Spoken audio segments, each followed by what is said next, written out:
तो hyper quest का केवल ये एक पॉडकास्ट ही आपका पूरा का पूरा माइंड वॉश करने की क्षमता रखता है।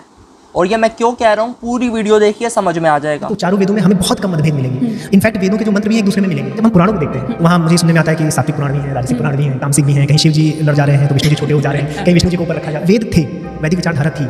तो ऐसा क्या अचानक से आ गया कि हमें पौराणिक दृष्टिकोण से चीज़ें लिखनी पड़ी। जो अवतारवादों पे जो पुस्तकें हैं, पुराण हैं, उनको ये अपेंडिक्स डालना चाहिए क्योंकि हमें इस तरीके से कौन समझेगा। आपने पुराण लिख दी या तो आप उसमें ऋषि लोग अटैच कर देते हैं, ये सिंबॉलिज्म। स्पष्ट रूप से खुल्लम खुल्ला निर्णय दे रहे हैं, निर्णय सुना रहे हैं, तो फिर हाइपर क्वेस्ट की चर्चा ही क्यों हो रही है? अगर निर्णय सुना दिया तो हम दृष्टांत और सिद्धांत में फर्क करना समझाएंगे तो हमारे बीच में लड़ाई खत्म हो जाएगी कि ये वैदिक है और ये पौराणिक है। अंकुर आर्य जी, मेरा आपसे ये प्रश्न है कि यदि हम आपको दृष्टांत और सिद्धांत में अंतर करना, फर्क करना समझा देंगे तो क्या आप उन दृष्टांतों को स्वीकार करेंगे, उनको मानेंगे कि ये वास्तविकता में हुआ था? ये मानेंगे नहीं।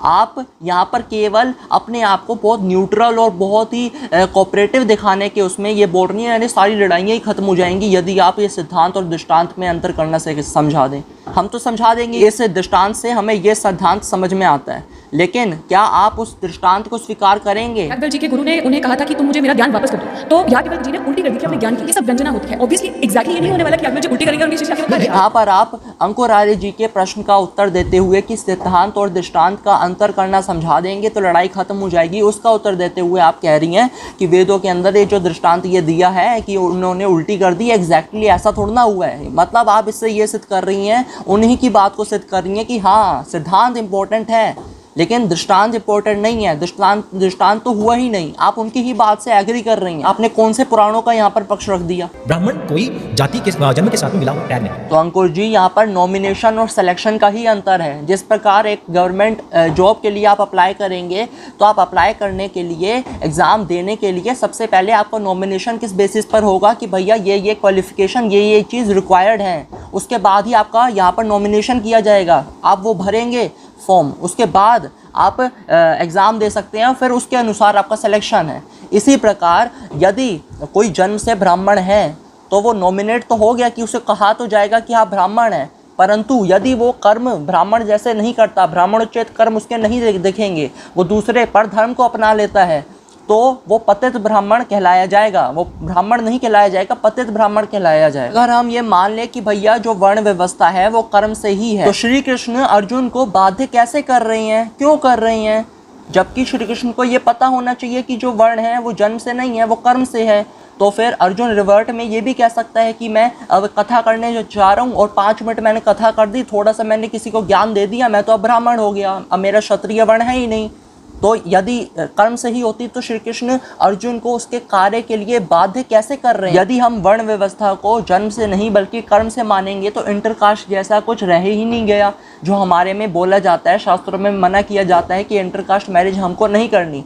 तो वो इंटरकास्ट मैरिज कहाँ रह गई? किसी वैश्य लड़की को किसी ब्राह्मण लड़के से प्रेम हो जाता है, वो तो सीधे कहेगी भैया तुम 2 रुपए का लेन देन कर लो, थोड़ा सा बिजनेस कर दो, 2 रुपए की तुम टॉफी बेच दो, कुछ भी वो किसी और को दे दो पैसों में, तो तुम वैश्य हो गए। यहाँ पर ज़्यादा है नहीं, यहाँ पर कोई पैरामीटर तो दिया नहीं गया कि भैया इतने दिन या फिर इतने महीने आपको वो कर्म करना पड़ेगा, उसी के अनुसार आपका वर्ण डिफाइन होगा। और अगर ये दिया है तो कहाँ दिया है? यानी इंटरकास्ट मैरिज जैसी कोई चीज़ ही नहीं हुई, एग्जिस्ट ही नहीं करती। यदि हम वर्ण को कर्म से ही माने तो वर्ण व्यवस्था है, इसका उपयोग क्या होगा? मुझे यदि किसी क्षत्रिय की आवश्यकता है कि भैया मुझे बचाओ, क्षत्रिय हो आप, आपका धर्म है ये, वो तो बोल देगा कि नहीं, अभी मैं 5 मिनट पहले मैंने ज्ञान दिया था, मैं ब्राह्मण हूँ, मैं क्षत्रिय तो रहा नहीं, तो फिर मैं कैसे बाध्य कर सकता हूँ उसको उसके कर्तव्य के लिए? और इस वर्ण व्यवस्था का उपयोग क्या रह गया समाज में? आर्य समाज जो है वो अवतारवाद पर रुक लिया लगता है, क्योंकि अवतारवाद के साथ बहुत सी ऐसी चीजें हैं जो आती हैं जो हम न विज्ञान की कसौटी पे और न कॉमन सेंस में बनती भी नहीं। यदि यहाँ पर साइंस, विज्ञान और कॉमन सेंस की ही बात है, अवतारवाद को नहीं मानने का, ना मानने का,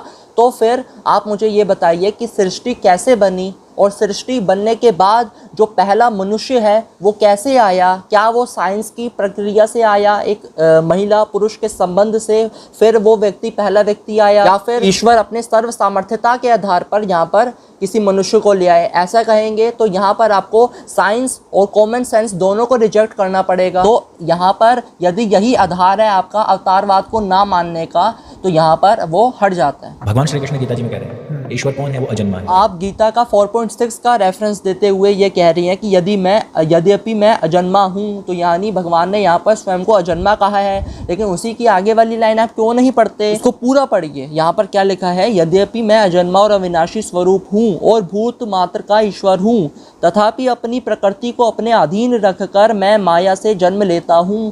पूरा तो पढ़िए। आप आधा पढ़ लेती हैं, जितना आपके पक्ष में सही हो गया, आपके आइडियोलॉजी के लिए हो गया, आपने उतना ले लिया। फिर 12.12 में भी लिखा है कि मुझ सगुण रूप परमेश्वर को जो भजते हैं वह मुझको योगियों में अति उत्तम योगी मान्य है। सगुण रूप परमेश्वर, साकार ईश्वर। कि हम जब अवतारवाद में सोचने लग जाते हैं तो हम अपनी शक्तियों को बहुत कमतर आंकने जाते हैं। तो अंकुर जी मुझे ये बताइए, यदि कुछ ऐसे लोग हैं जो इस कारण से अपने ऊपर कम विश्वास रख रहे हैं, अपनी शक्तियों पे, अपने सामर्थ्य में कम विश्वास रख रहे हैं, तो उनकी वजह से हम अवतारवाद को ही मानना छोड़ दें, तो ये तो कोई लॉजिक ही नहीं हुआ। यहाँ पर लॉजिक कहाँ चला गया? और अवतारवाद को ना मानते हुए जो आप प्रश्न उठाते हैं कि सर्वव्यापक ईश्वर एक देशी कैसे हो सकता है, एक जगह कैसे हो सकता है, जो सारी जगह है वो एक जगह कैसे हो सकता है? फिर आप मुझे ये बताइए कि ईश्वर सर्वव्यापक है, ईश्वर का ज्ञान भी फिर सर्वव्यापक हुआ, क्योंकि ईश्वर के अंदर ही उनका ज्ञान भी है। तो ईश्वर सर्वव्यापक है, ईश्वर का ज्ञान सर्वव्यापक है, तो भी हमारे जो ऋषि हैं वो एक देशी होकर वेदों के दृष्टा कैसे बन रहे हैं? एक देश काल परिस्थिति में उनके अंदर मंत्र कैसे प्रकट हो रहे हैं? गीता के अंदर भी आत्मा के लिए सनातन शब्द का प्रयोग हुआ है, और सनातन का अर्थ क्या है? अथर्ववेद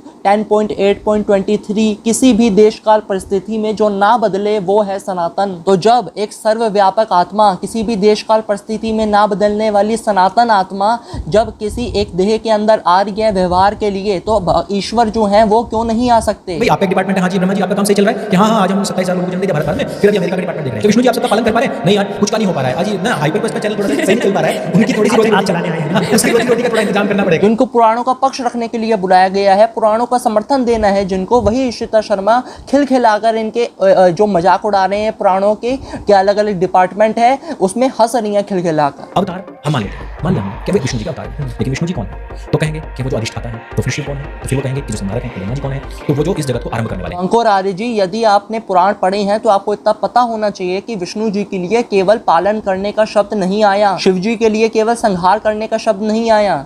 आप पढ़ेंगे भागवतम के अंदर 4.7.50 से 4.7.54 तक पढ़िए। यहाँ पर आपको क्या मिलेगा? अपनी त्रिगुणात्मिका माया को स्वीकार करके मैं ही जगत की रचना, पालन और संहार करता हूँ, और मैंने ही उन कर्मों के अनुरूप ब्रह्मा, विष्णु और शंकर ये नाम धारण किए हैं। यही बात शिव जी के लिए भी आती है। शिव पुराण में रुद्र संहिता सतीखंड 43 अध्याय में क्या लिखा है? मैं ही जगत का सृजन, पालन और संहार करता हुआ क्रियाओं के अनुरूप ब्रह्मा, विष्णु और रुद्र नाम को धारण करता हूँ। पुराणों के अंदर भी यही समझाया गया है कि एक ही परब्रह्म अनेक रूप धारण कर रहा है, और जो हमारा पूर्व संस्कारों के कारण हमारा भगवान के किसी एक रूप के प्रति अनन्यता का भाव आता है, और उसके अनुसार वेदव्यास जी ने अनेक ग्रंथों की रचना करी कि हमारा परब्रह्म के जिस रूप के प्रति अनन्यता का भाव आए, उसी ग्रंथ को हम पढ़ के उसके प्रति अनन्यता के भाव को और बढ़ाएं। मैं शिवम गीता जी में हम पढ़ लें इस बात को, तो वहाँ आप देखो कि मैं विष्णु का अवतार नहीं कहा, शंकर जी का, ब्रह्मा जी का कहीं पर कोई ऐसा जिक्र नहीं आया है। तो अंकुर आर्य जी ये क्या लिखा है यहाँ पर? आपको अगर दिख रहा हो, यहाँ पर क्या लिखा है? अनेक भूतों के समुदायों को, कमल के आसन पर विराजित ब्रह्मा को, महादेव को और संपूर्ण ऋषियों को तथा देव सर्पों को देखता हूँ। यहाँ पर ब्रह्मा जी का भी उल्लेख आ गया, शिव जी का भी उल्लेख आ गया। तो हमने ये किया ही क्योंकि हम कंस को पैदा करें, रावण को पैदा करें? हमें भी बताना चाहिए क्योंकि अधिष्ठाता तो केवल आप ही हो। सबसे पहली चीज पुराणों में जो कथा है उसको पढ़िए, आपको समझ में आ जाएगा। दूसरी चीज गीता के 4.7 में लिखा है कि भगवान क्यों आते हैं, उनके आने का क्या उद्देश्य होता है। तीसरी चीज, यदि आप कहते हैं कि भगवान ने बुराई को बनाया ही क्यों, भगवान ने मनुष्यों को बनाया तो उसमें कई मनुष्य बुरे भी हैं जो अधर्म भी करते हैं, तो भगवान भी अधर्म में शामिल हो गए, भगवान भी गलत कर रहे हैं। बुराई को बनाना, अधर्म को बनाना भी अधर्म करना ही हुआ, बुराई करना ही हुआ। और अगर आप कहेंगे कि भैया भगवान को थोड़ी ना पता है कि कौन क्या करेगा, कि कौन अच्छे कर्म करेगा, कौन बुरे कर्म करेगा, अगर भगवान को ये नहीं पता तो वो सर्वज्ञ नहीं हुए, वो अंतर्यामी नहीं हुए, वो सब कुछ जानने वाले नहीं हुए। एक मुक्त आत्मा के लिए भी जो उसके परिवार है उसके साथ दुख हो रहा है उससे उसको फ़र्क नहीं पड़ता, कोई अंतर नहीं पड़ता। परंतु जब वो यहाँ पे था तब पड़ रहा था। तो यानी जब एक आत्मा भी मुक्त हो गई, शरीर का देह का त्याग कर दिया, तो उसके बाद उसको भी कोई अंतर नहीं पड़ता, उसको भी उसके लिए भी कोई अच्छाई बुराई अच्छा बुरा कुछ नहीं रह जाता। तो भगवान के लिए हम ये कैसे सोच सकते हैं कि कुछ अच्छा है कुछ बुरा है? भगवान के लिए कुछ अच्छा बुरा नहीं है, अच्छा बुरा हमारे लिए है। जैसे गीता जी पढ़ के आपने अप्लाई किया, एक प्रोसेस है। अगर आप गीता नहीं भी पढ़ेंगे और लाइफ जो आपको सिखाएगी और उसके साथ लाइफ को बेहतर करेंगे तो वो भी गीता ही, वो भी गीता जी। अरे वाह, कितना अच्छा आपने समझा दिया ना। अरे गीता पढ़ने की आवश्यकता ही नहीं, अपने लाइफ से ही आप सीख लो। लाइफ ही आपको समझा देगी ना कि वो मोक्ष कैसे लेना है, मोक्ष कैसे प्राप्त करना है, भगवत प्राप्ति कैसे करनी है, भगवान की प्राप्ति कैसे करनी है। तो मैं कहूँ कि वेदों से पहले कोई हुआ ही नहीं, वेद से पहले कोई हुआ ही नहीं। कोई लोग कहते हैं कि वेद में ऐसा आया, क्यों फलाने राजा ने ऐसा किया, ढिमाके राजा ने ऐसा किया। मैं उस बात का विरोध करता हूं। आप कह रहे हैं, और हम अगर आपको दिखा देंगे श्लोक जहाँ पर राम जी का वर्णन आया है, ये इसको हम नहीं मानते, ये प्रक्षिप्त है। वेदों में भी मिलावट है आपके अनुसार, महाभारत में भी मिलावट है आपके अनुसार, तो सारी जगह मिलावट है। आपको तो बस 3 बातें बोलनी होती हैं किसी भी बात को गलत प्रूव करने के लिए। उत्तर नहीं देना तो बस 3 बातें बोल दो। क्या? अर्थ गलत है, भाष्य गलत है, मिलावटी है। आपके अनुसार किस ग्रंथ में मिलावट नहीं है? वेदों में भी मिलावट है आपके अनुसार। मैं आपको ये बताता हूँ, 6.47.18 में लिखा है, परमात्मा अपनी माया द्वारा अनेक रूप बनाकर विचरता है। ऋग्वेद 3.27.3 परमात्मा बार बार मत्स्य कुर्म आदि नाना रूप बनाता है। यजुर्वेद 31.19 परमात्मा गर्भ के मध्य में विचरता है, यद्यपि वह अजन्मा है तथापि अनेक प्रकार से उत्पन्न होता है। यजुर्वेद 16वां अध्याय में, हे पर्वत निवासी रुद्रदेव, नीले कंठ वाले जटाधारी रुद्रदेव, आपके बाणों के लिए नमस्कार, दोनों भुजाओं के लिए नमस्कार। आप गिरिवासी हैं, यानी पर्वत निवासी हैं। शिव जी का भी वर्णन आ गया। तो ये सब जो मैंने आपको वेदों से बताया, साकार ईश्वर का बता दिया, अवतारवाद का बता दिया, शिव जी का बता दिया, और राम जी का भी मैं बता दूंगा। वो सब आप जो भी मैं आपको बताऊंगा, वो सबको आपको बस 3 चीज़ें बोलनी है, भैया अर्थ गलत है, भाष्य गलत है और मिलावटी है, बस। तो बिना ज्ञान को अर्जित करे, बिना प्रमाणिक गुरु के पास जाकर अध्ययन करे, आप केवल यदि ये पॉडकास्ट को ही देखते तो आपका ब्रेन वॉश हो जाता कि जो पुराण है वो मिलावटी हैं, वो दृष्टांत है, वो सिद्धांत को समझाने के लिए है। इंडिविजुअली दृष्टांत का कोई एग्जिस्टेंस नहीं है। पुराणों के अंदर बहुत मतभेद हैं, पुराणों के अंदर एक बात से दूसरी बात कॉन्ट्राडिक्ट करती है, और भी काफ़ी अधिक कारणों की वजह से आप पुराणों को रिजेक्ट कर देते, आपका माइंड वॉश हो जाता। तो यदि आप इस पॉडकास्ट को बिना गुरु परंपरा के ज्ञान प्राप्त करे देखने लग जाते, तो वीडियो को अधिक से अधिक शेयर करिएगा। जय श्री राम, जय श्री कृष्ण, हर हर महादेव।